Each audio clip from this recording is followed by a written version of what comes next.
Assalamualaikum warahmatullahi wabarakatuh. Di sini saya akan menjelaskan tentang pengenalan, persiapan, dan memasak berbagai jenis bahan makanan. Yang pertama yaitu kelompok sumber karbohidrat. Ada banyak bahan makanan sumber hidrat arang, yaitu 1. Golongan serealia. Golongan serealia terbagi menjadi 2. Ada serealia segar seperti jagung dan serealia kering seperti beras, beras ketan, jagung kering, dan gandum. 2. Golongan umbi-umbian seperti aneka ubi rambat, singkong, kentang, talas, dan gading. 3. Golongan buah seperti buah sukun. Persiapan memasak sumber hidrat arang. Yang pertama, persiapan memasak beras, yaitu dengan cara dicuci terlebih dahulu, kemudian ditiriskan sebelum dimasak. Yang kedua, persiapan pada kelompok umbi dan buah, yaitu dengan cara dikupas dan dicuci. Beberapa umbi sebelum dimasak dilakukan perendaman dahulu berulang-ulang, misalnya pada singkong, bila jenis singkong yang mengandung asam cyanida, dan pada kentang akan mengalami browning. Dari kesemua golongan sumber karbohidrat, terdapat hasil olahnya baik berupa tepung setelah dikeringkan maupun tepung pati. Berikut macam-macam tepung dan pati. Yang pertama ada tepung terigu. Terdapat jenis tepung terigu berdasarkan kandungan proteinnya, rendah hingga tinggi. Tepung ini bila dibuat adonan akan menghasilkan adonan kental dan terbentuk gluten yang merupakan jenis protein tepung terigu. Pemakaian kandungan protein bergantung dari masakan yang akan dibuat. Misalnya untuk membuat roti dari adonan atau dough yang difermentasi dengan ragi membutuhkan tepung terigu dengan protein tinggi, tetapi untuk membuat dadar, adonan fritur tempura, dan lain-lain tidak membutuhkan tepung terigu dengan protein tinggi. 2. Tepung beras. Bila dibuat adonan dengan cara diberi cairan, akan terbentuk endapan, sehingga kadang dilakukan pembuatan starter terlebih dahulu dengan melarutkan sebagian tepung dengan air panas untuk dapat mengikat sisa tepung lainnya. 3. Pati tepung singkong mempunyai sifat yang akan terjadi endapan bila dilarutkan dalam air. Hasil masakan menggunakan tepung ini adalah bening, sehingga sering digunakan untuk mengentalkan bubur ataupun saus. 4. Tepung sagu terbuat dari pati batang pohon sagu. Dibuat sebagai bubur papeda, masakan Maluku atau Irian, sebagai makanan pokok masyarakat tersebut. Selain daripada itu, dapat digunakan sebagai pengental sup, saus, atau dibuat jajan pasar. Yang kelima, tepung hungkwe terbuat dari pati kacang hijau, lebih sering digunakan untuk jajan pasar, mempunyai tekstur yang molor ketika dimasak dan tidak elastis ketika dingin. Yang terakhir yaitu tepung maizena, terbuat dari pati jagung, sering digunakan sebagai bubur maizena, pengental saus, dan sup. B. Kelompok bahan makanan hewani. Yang pertama ada daging. A. Persiapan memotong hingga memasak daging. Yang pertama, pilih bagian daging sesuai dengan jenis masakan yang akan dibuat. 2. Perhatikan kesegaran daging serta ras-rasnya. Ketiga, potong daging sesuai dengan masakan yang akan dibuat. Misalnya sate, dipotong melintang serat 2x2 cm, dendeng dipotong tipis melintang atau searah serat, rendang dipotong ukuran yang sama melintang serat, dadu 4x4 cm atau persegi 3x4 cm. Potongan tipis untuk oseng atau tumis daging. Daging terlebih dahulu dibekukan, kemudian iris tipis seperti daging sukiyaki. Yang keempat, selain daging dalam bentuk potongan, ada yang dalam bentuk daging cincang. Misalnya untuk masakan sate pentol, bakso daging, sambal goreng perintil, dan lain-lain.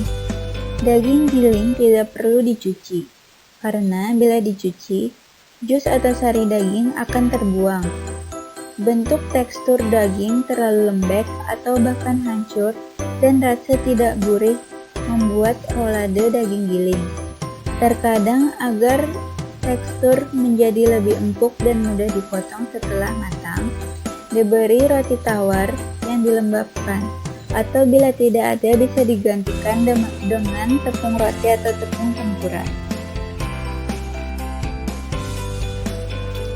B.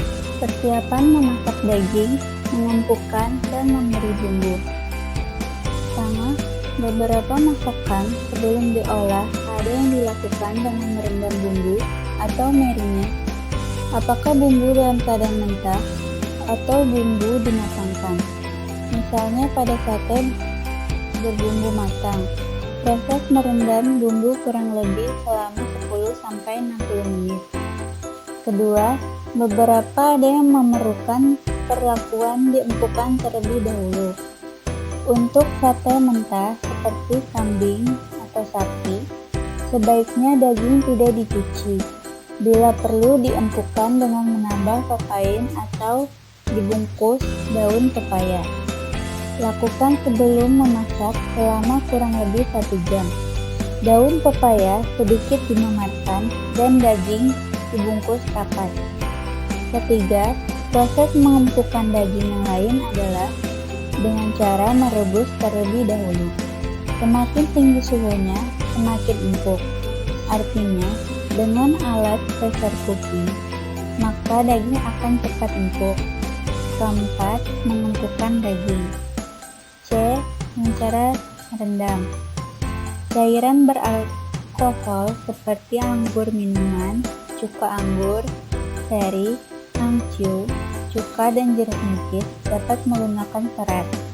Rendam daging dalam perendam yang mengandung salah satu tersebut. D. Daun pepaya. Memarkan daun pepaya, terutama tulang daunnya. Bungkus daging dalam daun pepaya, biarkan selama 1 jam atau lebih lama sebelum dimasak. Pepain yang ada dalam daun pepaya berfungsi sebagai pelunak serat daging. E. Bahan pengempuk. Terbuat dari getah buah pepaya atau daun pepaya. Aturan pakai, lihat label yang umum, yaitu campur daging yang telah dipotong dengan pengempuk 1 sendok makan untuk 1 kilo daging.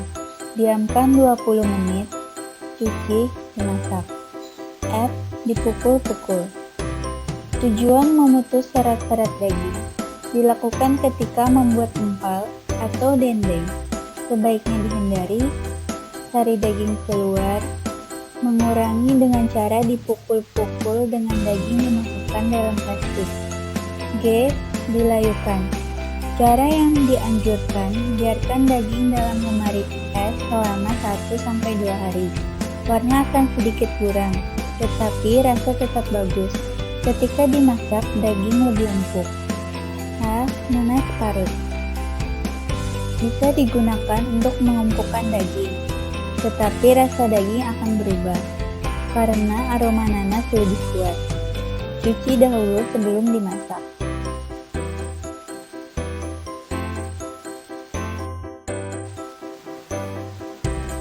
I. Persiapan memasak jeroan dan bagian non-daging. 1. Bebek. Bersihkan di bawah air mengalir, seduh dengan air panas, gosok dengan kapur sirih, kerik kulitnya hingga warna hitam hilang. Sebelum diolah, direbus dahulu agar empuk. Merebusnya kurang lebih 3-4 jam dengan alat rice cooker bisa dipersingkat. 2. Usus sapi. dalamnya terdapat kotoran. Bersihkan dengan air mengalir dengan selang. Masukkan ke dalam pipa usus hingga bersih betul, sambil diurut-urut dan air yang mengalir bening. Sebelum diolah lebih lanjut, direbus dahulu dengan jahe, daun salam, lengkuas. Untuk usus muda berbentuk lingkar-lingkar, mengandung lemak yang tinggi. Tidak perlu dibersihkan dengan cara dimasukkan ke dalam pipa usus. 3. Lidah sapi. Bersihkan lendir dengan garam, cuci, rebus 5 menit, dan kupas kulitnya. Kemudian, bila ingin diolah, direbus kembali selama kurang lebih 1 jam hingga empuk. Lidah mempunyai tekstur yang lembut. 4. Otak sapi. Setelah dikeluarkan dari tempurung kepala, rendam dengan air dingin agar darah membeku.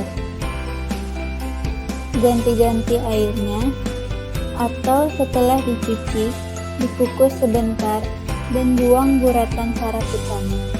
Selanjutnya diolah. 5. Paru. Dicuci hingga bersih, rebus setengah matang. Bila ingin irisan tipis, bekukan dalam freezer.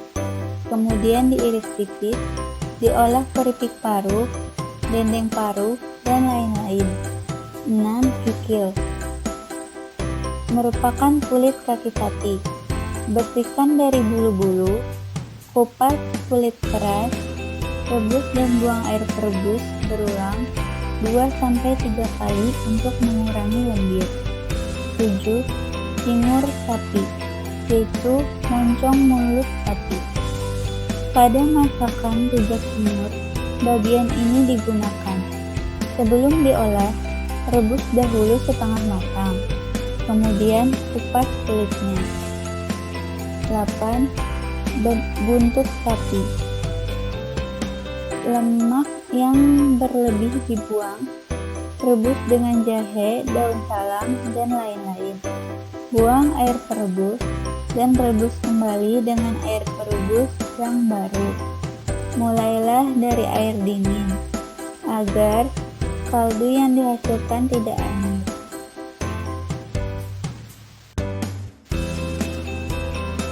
J. Memasak daging masakan Indonesia. 1. Teknik masak merebus.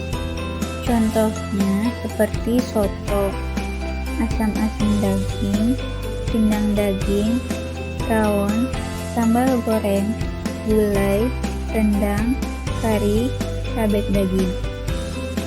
2. Teknik masak ungkep goreng dan ungkep rebus. Contohnya seperti ungkep daging, ungkep jeroan, dendeng ragi, dendeng selam, dendeng suar suwir, semur daging, daging bumbu Bali, daging masak habang, rica-rica daging, dan lain-lain. 3. Teknik memasak menggoreng. Contoh masakannya diungkep lalu digoreng yaitu dendeng salam, rebus goreng, dendeng daging, dan daging rica-rica. 4. Teknik masak memanggang membakar. Contohnya seperti sate Madura, sate Blora, dan lain-lain. 5. Teknik masak mengukus. Memasak dengan teknik mengukus biasanya dilakukan pada daging yang telah dimasak dahulu sebelumnya. Misalnya pada botok jeroan, daging dicincang dahulu. Misalnya pada masakan gadon daging. Mengapa demikian? Karena daging mempunyai tekstur yang keras.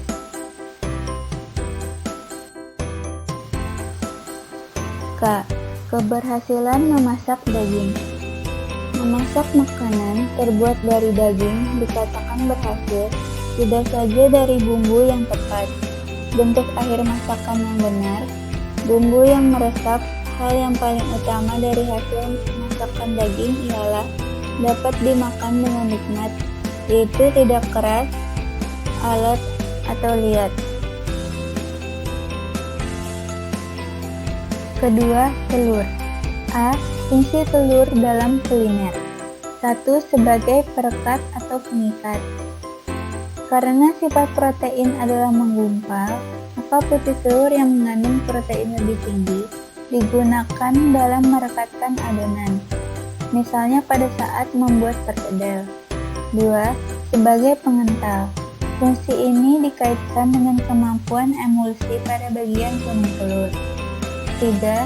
Sebagai pengembang. Pada fungsi ini diperoleh dari bagian putih telur yang mengandung albumin dengan cara pengocokan dengan kecepatan tinggi dan konstan. 4. Sebagai pelembut atau pengempuk. Fungsi ini didapatkan pada kuning telur, karena susunan kuning telur sebagian besar adalah lemak, sehingga bila ingin mendapatkan tekstur steak yang lembut, maka proporsi penggunaan kuning telur lebih banyak. 5. Sebagai pewarna atau garnish dan rasa gurih. Fungsi ini dipakai pada kuning telur, digunakan untuk mengoles makanan seperti cookies, cake, ayam panggang, dan lain-lain. Demikian pula kuning telur memberikan rasa gurih yang meningkat pada masakan. D. Persiapan memasak telur. 1. Memecahkan telur. Bila akan digunakan semua bagian, maka cukup meratakan bagian tengahnya saja dan langsung dibuka. Namun, bila hanya mengambil bagian putih dan akan digunakan untuk busa putih telur, maka harus hati-hati jangan sampai kuning telur tercampur yang akan membuat putih telur tidak akan berbusa. 2. Mengocok telur. Gunakan garpu untuk mencampur telur putih dan kuning dalam jumlah sedikit dan tidak membutuhkan busa. Namun bila ingin membuat telur tersebut kental, diperlukan alat pengocok manual berbentuk spiral atau mixer. 3. Mengocok busa putih telur. Untuk berhasil dalam membuat busa putih telur, maka ada beberapa prasyarat, yaitu tidak tercampur dengan kuning telur, wadah dan alat mengocok kering tidak tercemar dengan minyak, kocok hingga kaku dengan kecepatan tinggi dan stabil. Sebagai tambahan, bila diperlukan busa yang lembut, berikan sedikit gula pasir, dan untuk menstabilkan busa, diberikan cream of tartar. C. Masakan dasar telur. Yang pertama ada boiling. Ada 3 tipe dalam boiling, yaitu setengah matang, matang lunak, dan panas keras. Yang kedua ada poaching. Ketiga scramble egg. Keempat frying. 5.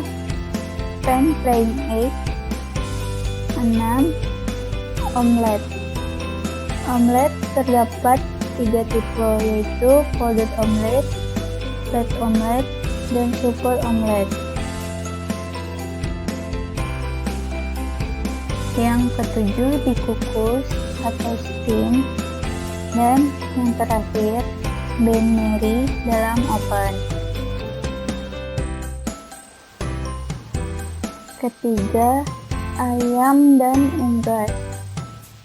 Persiapan memasak ayam.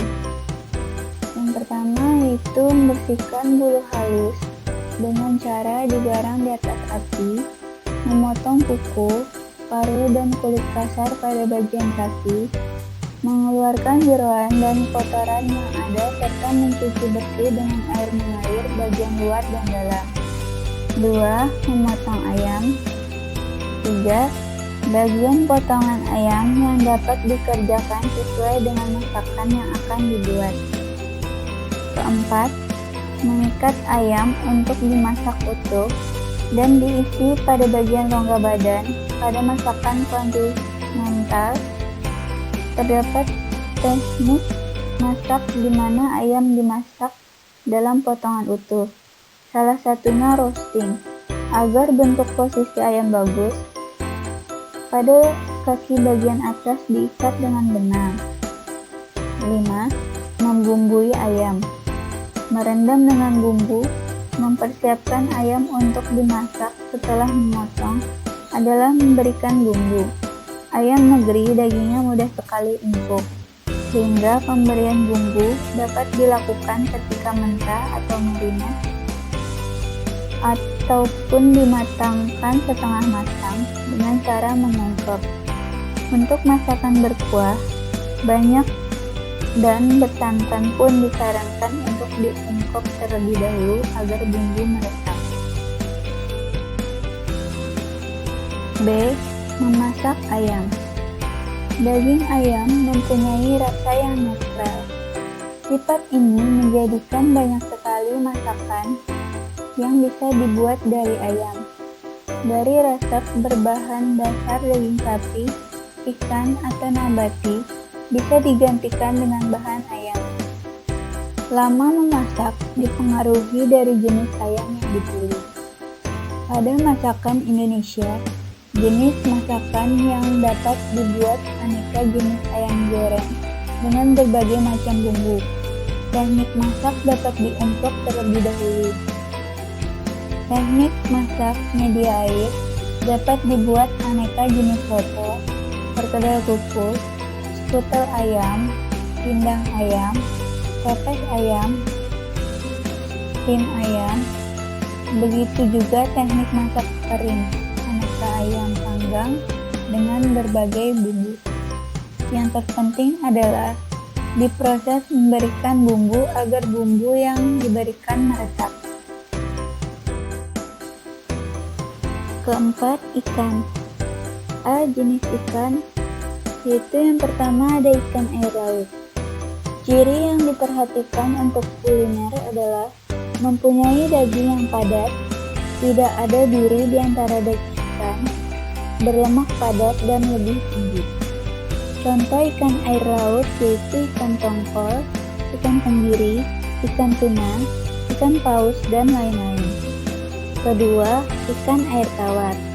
Mempunyai ciri daging lebih lunak, terdapat banyak duri di antara daging.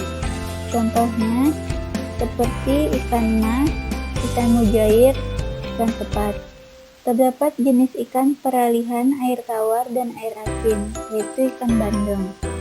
B. Jenis ikan berdasarkan kandungan lemak dikelompokkan menjadi 3. Yang pertama ada lean fish. Ikan tak berlemak, kandungan lemaknya 2%. Kedua, medium fat fish. Kandungan lemak antara 2-5%. Contohnya seperti ikan koi, minyak hati ikan.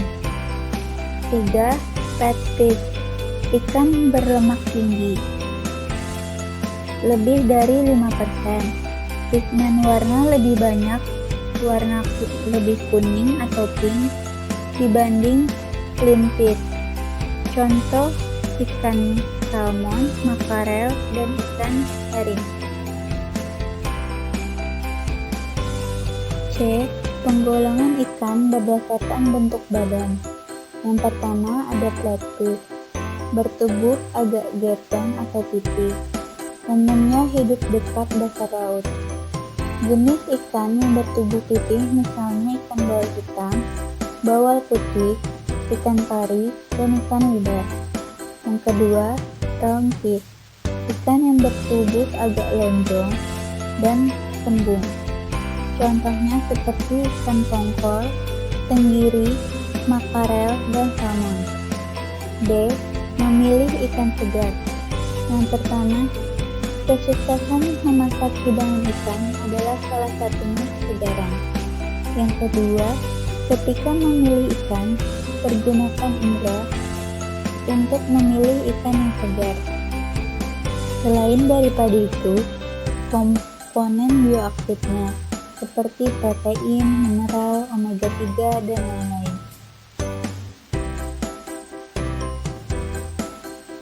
Adapun ciri ikan segar yaitu berbau segar, tidak berbau busuk. Titik ikan masih terjaga, tidak copot, bola mata ikan tidak tenggelam, dan jernih. Tekstur badan daging ikan masih keras, tidak meninggalkan bekas ketika ditekan.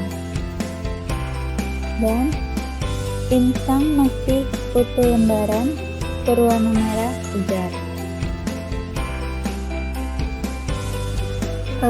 Membersihkan ikan.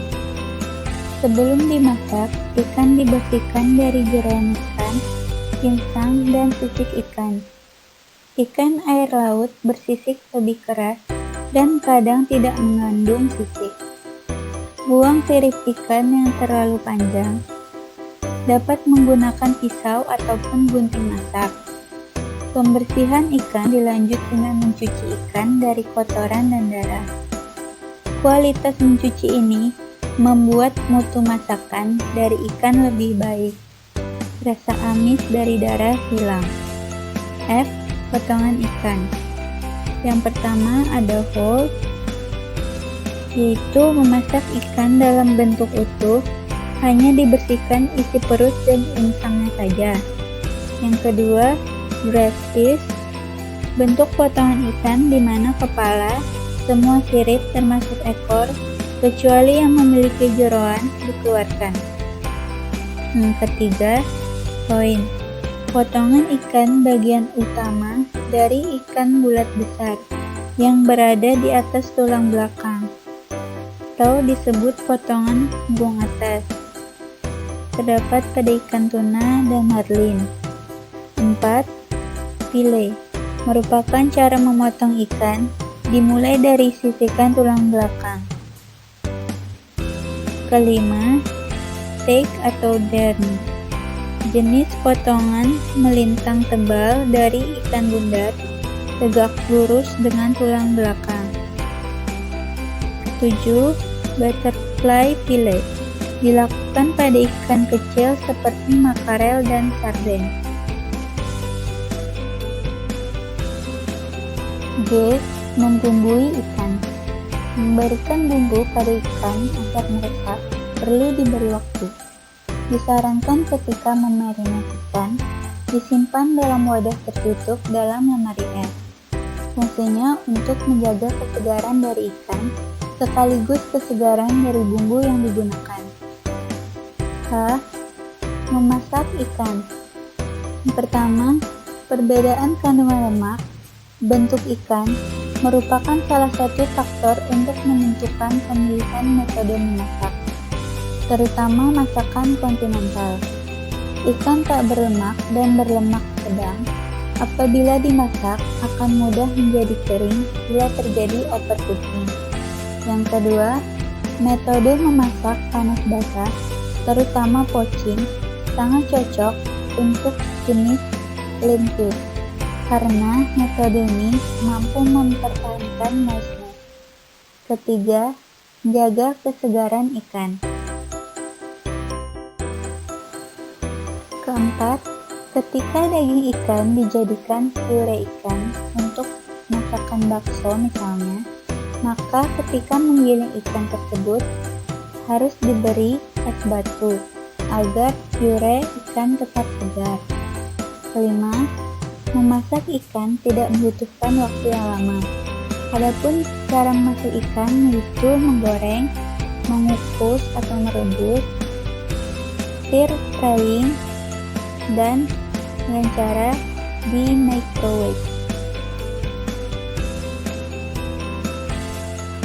Yang kelima, seafood. A. Kesegaran seafood. Yang pertama, udang. Tekstur daging masih keras, warna tidak berubah menjadi merah, bau segar, dan kepala tidak mudah copot. Yang kedua, cumi-cumi dan sotong. Tekstur daging masih kenyal, tidak berbau, kepala cumi tidak mudah copot. Yang ketiga, kerang. Tekstur daging masih kenyal, dan bau masih segar. Yang keempat, rajungan. Biasa dijual mati, maka kesegaran dapat dilihat dari aroma dan tubuh rajungan tidak terlepas-lepas seperti capit dan lain-lain.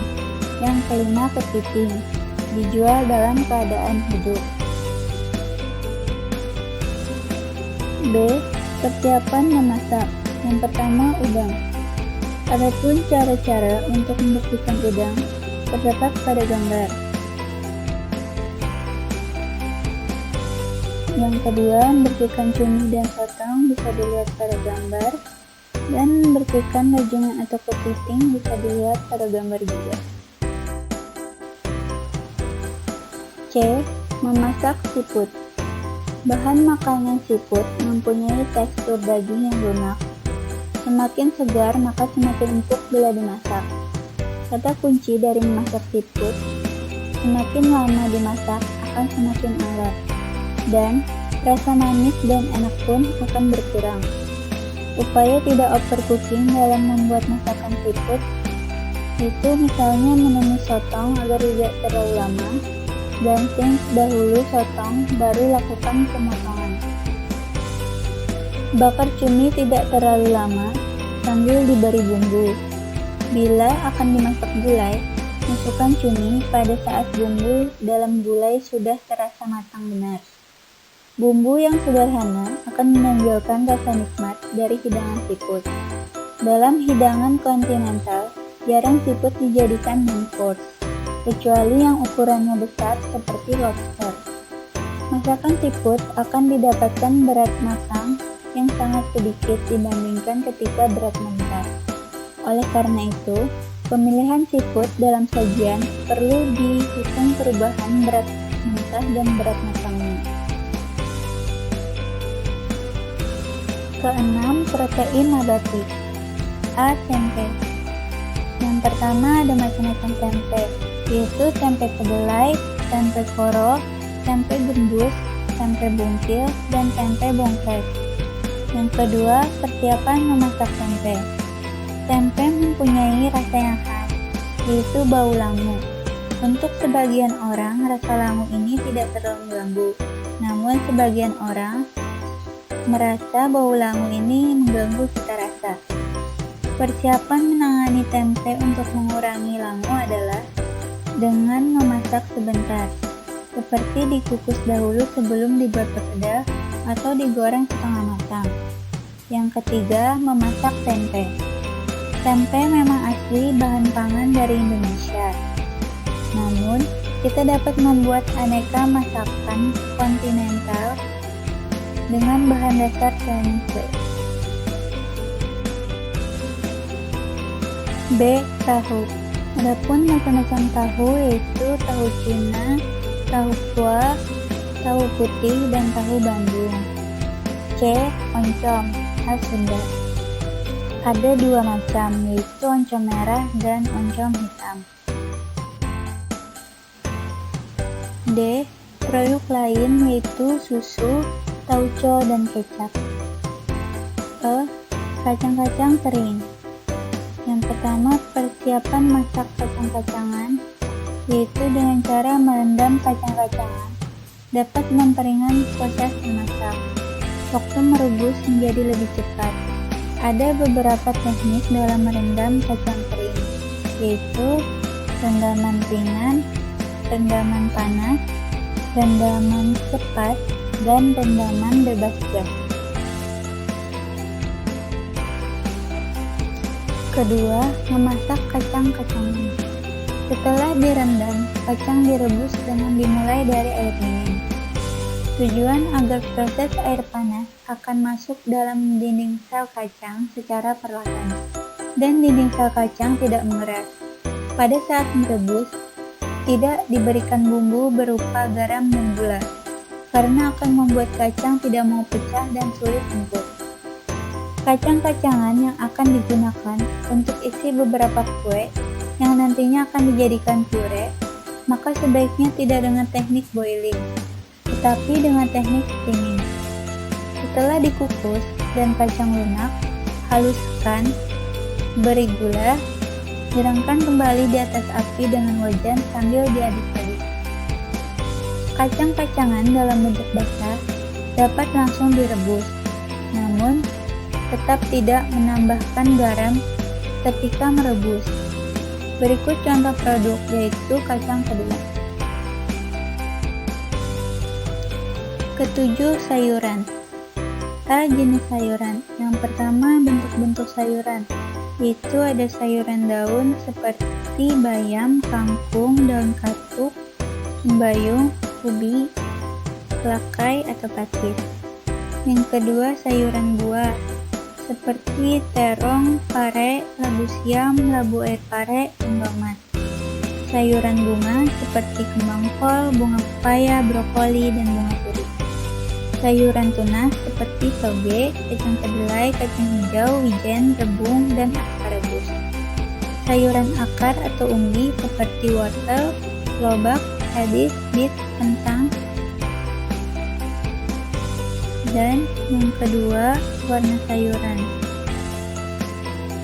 Berwarna tajam atau gelap, hijau, oranye, ungu, dan sayuran berwarna terang seperti sawi putih, lobak, dan lain-lain. Ketiga, berdasarkan persiapan dan penyediaan. Yang pertama ada sayuran segar, yaitu langsung dikonsumsi dalam keadaan segar dengan atau tanpa pemasakan. Sayuran kaleng, sayuran dikeringkan, sayuran beku, dan sayuran yang diawetkan, misalnya acar.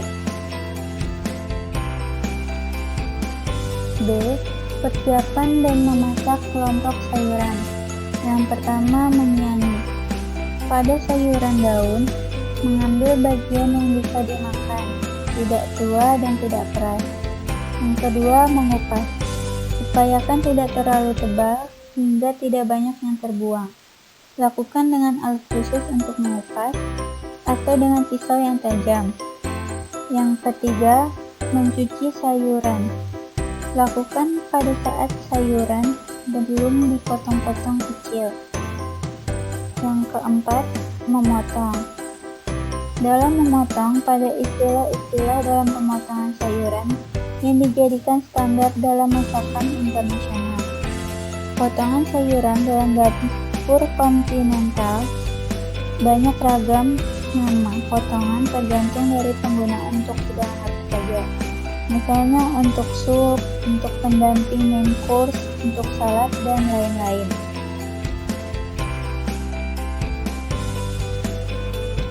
Berikut nama-nama potongannya bisa dilihat. Macam-macam potongannya. C. Memasak sayuran. Yang pertama, jangan memasak sayuran terlalu lama. Kedua, memasak sayuran dengan waktu yang cepat. Ketiga, untuk pematangan yang seragam, sayuran dipotong dengan potongan yang seragam pula. Keempat, sayuran yang keras dan bagian tertentu membutuhkan penanganan khusus supaya pada saat dimasak tidak overcooking. Kelima, jangan memasak sayuran yang berbeda-beda secara bersamaan. Keenam, untuk mengolah salad, lalapan, ada yang direbus dahulu atau mentah. Ketujuh, merebus sayuran, lakukan setelah air mendidih. Untuk mempertahankan warna, berikan gula dan garam pada cairan terebus. Masukkan dengan segera ke dalam air es untuk menstop proses pemanasan. Hasilnya, sayuran akan berwarna cerah dan menarik. Yang kedelapan, mengglaze. Melapisi sayuran dengan lemak atau minyak. Kesembilan, menumis sayuran. Lakukan dengan cepat ketika minyak telah panas, dengan potongan yang sama besarnya, dan tutup sebentar. Yang ke-10, menggoreng. Dilapisi dengan adonan fritur. Misalnya masakan tempura. Ke-11, memanggang. Dilakukan ketika membuat roasting pada main course. D. Masakan sayuran Indonesia. Yang pertama, sayuran berkuah. Banyak terdiri dari yang menggunakan santan dan tidak menggunakan santan. Yang tidak bersantan seperti sayur bening bayam, bening daun katuk, sayur asam, sup sayuran. Yang bersantan seperti gulai sayuran, sayur lodeh, kari sayuran, sambal goreng sayuran, dan sayur gurih. Yang kedua, berkuah kental dengan santan seperti buntil dan gudeg. Yang ketiga, masakan sayuran tidak berkuah seperti saus kacang untuk gado-gado, lotek, pecel, karedok. Dan yang keempat, lalapan mentah dan matang dengan aneka jenis sambal sebagai pelengkap. Yang kelima, tumis sayuran.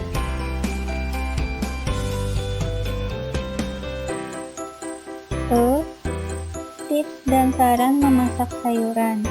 Yang pertama, jangan mencampur sayuran yang baru dimasak dengan sayuran yang sudah lama dimasak, karena akan menyebabkan warnanya kurang baik dan rasa kurang enak. Kedua, jangan menggunakan tambahan soda terlalu banyak pada sayuran yang sedang direbus, karena selain berbahaya bagi vitamin, sayuran akan cepat hancur. Sifat soda dalam sayuran adalah melunakkan atau mempercepat proses masaknya sayuran. Ketiga, keringkan atau tiriskan dahulu sebelum dihidangkan. Keempat, berilah bumbu secukupnya bila akan dihidangkan. Kelima, memasak sayuran segar bila masih ada kulitnya hasilnya akan lebih baik daripada sayuran yang sudah dikupas kulitnya, karena rasanya akan lebih enak. Contoh baked potato dan boiled corn. F. Menghidangkan sayuran. Lakukan segera setelah dimasak atau diolah untuk menghindari proses oksidasi yang dapat mengurangi kandungan zat gizi. Kedelapan, buah-buahan. A. Pengelompokan buah-buahan. Yang pertama, didasarkan dari sisi kuliner, terdapat kelompok buah disajikan utuh, seperti salak, jambu, duku, rambutan, pisang, jeruk, dan lain-lain. Disajikan dengan cara dikupas dan dipotong seperti pepaya, nanas, melon, semangka, dan mangga. Kedua, ada buah yang tidak bisa disajikan sebagai buah meja dan harus diolah. Misalnya, tidak semua pisang pantas disajikan sebagai buah meja, yaitu seperti pisang tanduk dan pisang kepok. Sebagai buah meja, yang pertama dapat disajikan dengan telah dikupas terlebih dahulu dan dipotong-potong atau dalam keadaan utuh. Yang kedua, untuk buah yang telah dikupas dan dipotong-potong, misalnya seperti semangka, melon, nanas, belimbing, pepaya, mangga, nangka, dan lain-lain. Ketiga, cara menghidangkannya disusun secara teratur dengan potongan yang relatif sama besar. Disajikan satu atau lebih dari satu macam buah.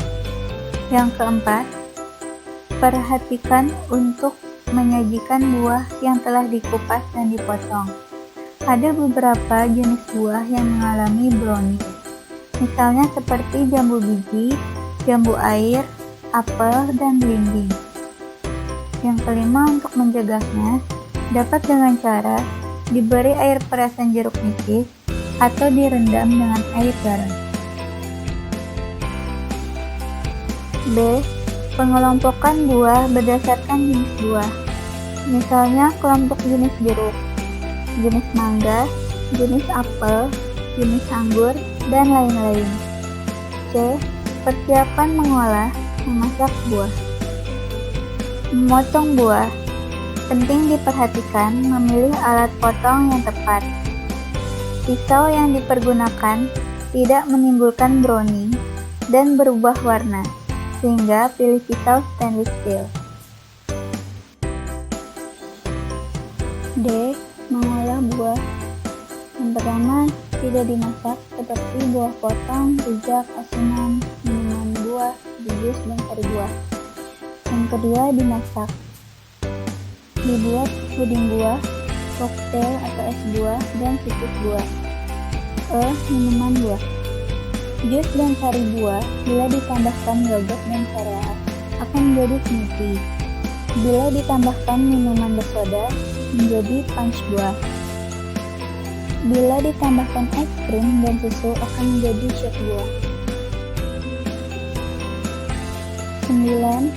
Kue-kue dan makanan kecil Indonesia. Ada berbagai macam jenisnya bila dikategorikan dapat dibagi-bagi berdasarkan yang pertama rasanya asin dan manis.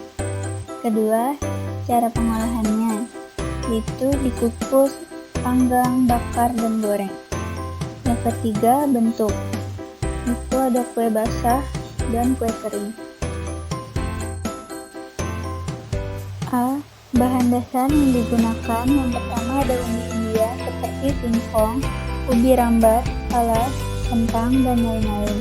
Yang kedua, serealia seperti beras, beras ketan, jagung, dan lain-lain. Dan yang ketiga, tepung-tepungan seperti tepung beras, tepung ketan, tepung sagu, tepung tapioka, dan tepung hensel.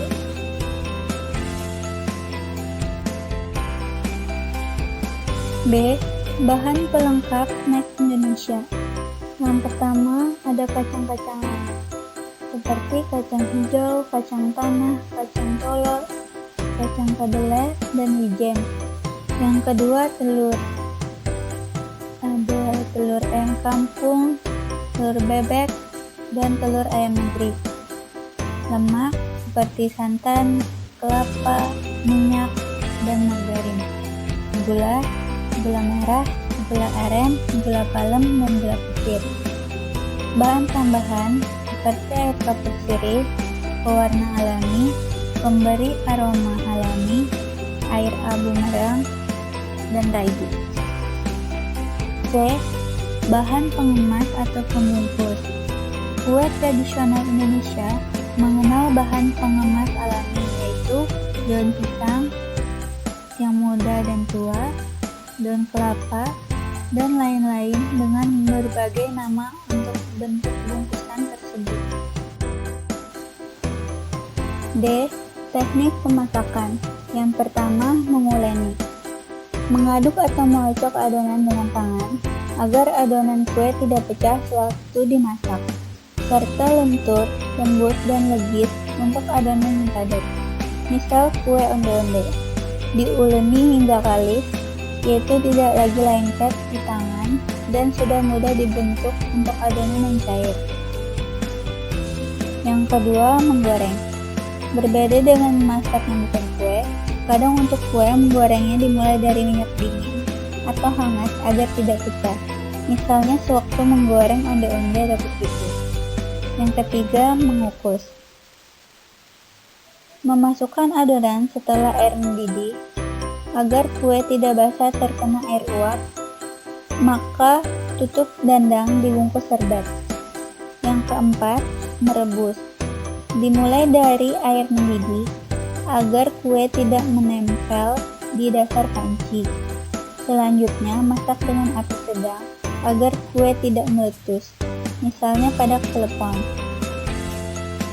Yang kelima, memanggang. Kue tradisional Indonesia umumnya langsung dipanggang di atas api dengan menggunakan aneka cetakan. Selalu panaskan terlebih dahulu cetakan di atas kompor atau bara api sebelum diisi adonan. Api harus cukup panas agar adonan berserabut.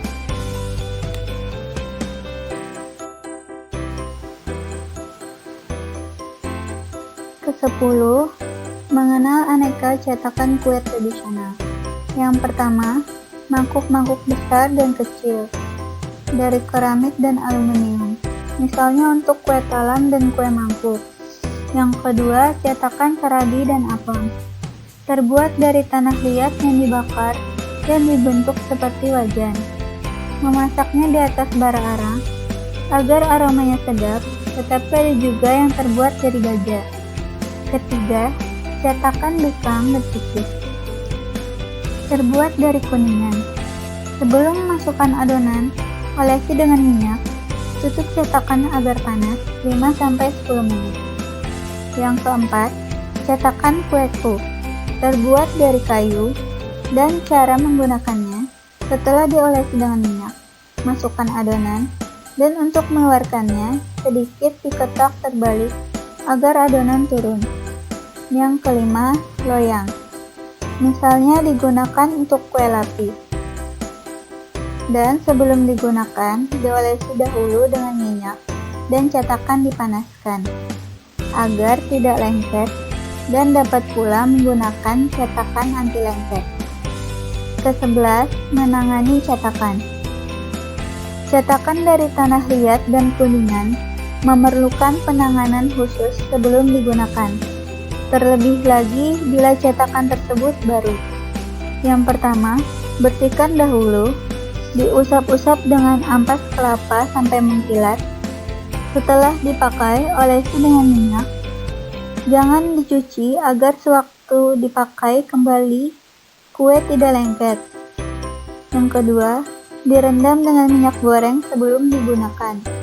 Dan yang ketiga, untuk cetakan baru dari baja, ada cara lain agar tidak lengket, yaitu mengoles dengan telur 1 butir yang dicampur dengan minyak 1 sendok makan hingga berkerak. Ulangi 2-3 kali sebelum cetakan digunakan. Ke-12, mengenal bahan kue tradisional, yaitu tepung-tepungan. Yang pertama ada tepung beras dan tepung beras ketan. Kedua, tepung kanji. Yang ketiga, tepung sagu aren. Keempat, tepung hempe. Dan yang kelima, tepung terigu. Ke-13, gula. A. Gula merah atau gula jawa atau gula kelapa. Terbuat dari air bunga kelapa yang direbus dengan kental. Pilihlah warna yang tidak terlalu coklat. Kualitas yang kurang baik biasanya ditambahkan atau bercampur dengan tepung kanji dan kotoran. Kualitas yang baik biasanya bebas kotoran dan banyak terdapat di pasar swalayan. B. Gula aren. Terbuat dari air bunga nao yang dikeringkan. Dijual dalam bentuk sudah dicetak seperti gula merah. Gula aren yang butiran disebut gula semut. Warna gula aren lebih muda dan rasanya lebih manis. Jangan menggunakan gula semut untuk menggantikan gula merah atau gula aren.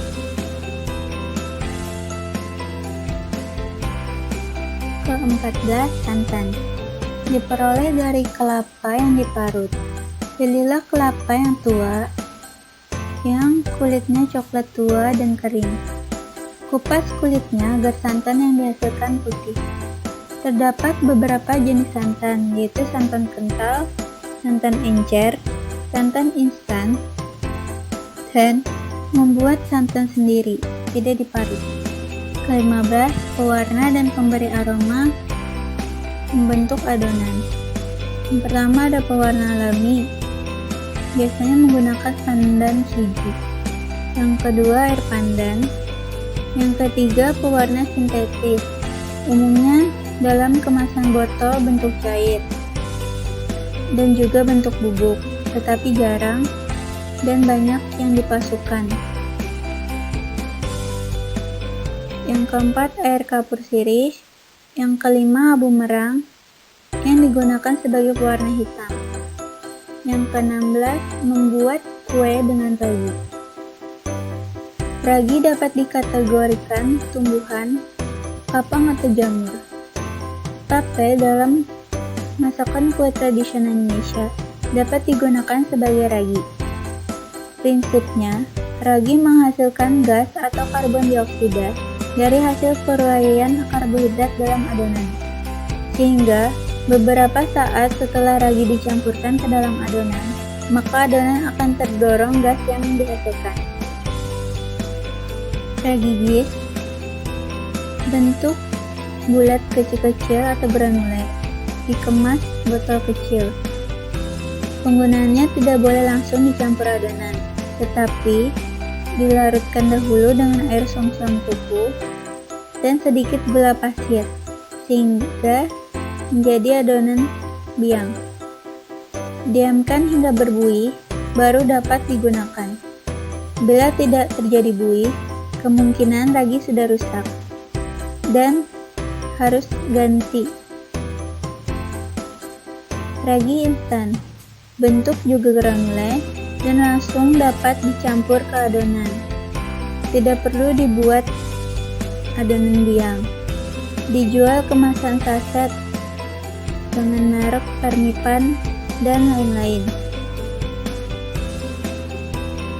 Ragi tersebut selain dapat digunakan untuk kue tradisional, juga dapat digunakan sebagai pengembang adonan roti. Ragi tapai. Bentuknya bulat tipis seperti adonan tepung yang baik, dalamnya kropos dan berpori. Biasanya digunakan untuk membuat tapai. Dapat pula digunakan untuk membuat adonan apam atau kue mangkok. Terus tapai singkong, ketan, nasi dapat digunakan sebagai pengganti ragi karena sudah ditumbuhi oleh kapang. Yang ke-17, kiat membuat kue tradisional Indonesia yang menggunakan ragi. Yang pertama, menguleni.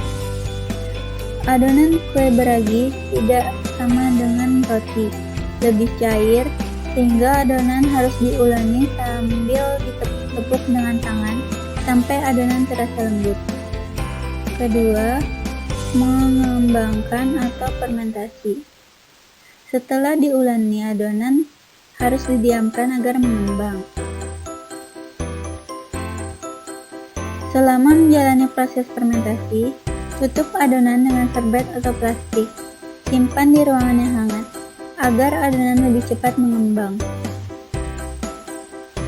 Lalu, untuk membantu mempercepat pengembangan adonan, dengan cara menggunakan air hangat atau sam-sam kuku akan membantu.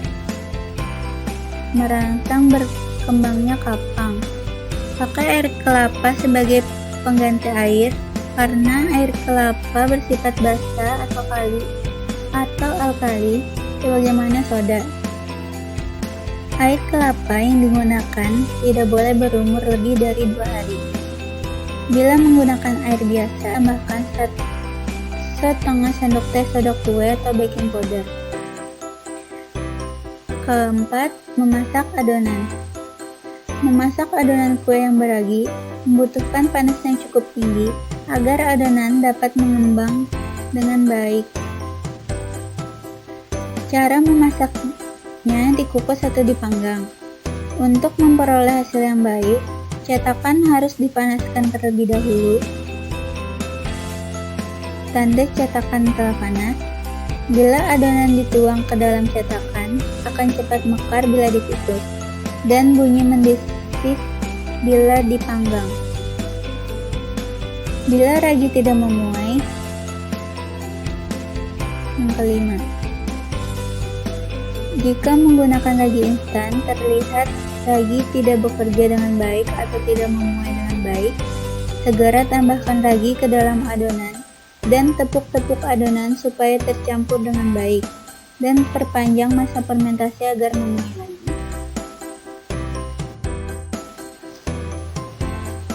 Sekian yang dapat saya sampaikan.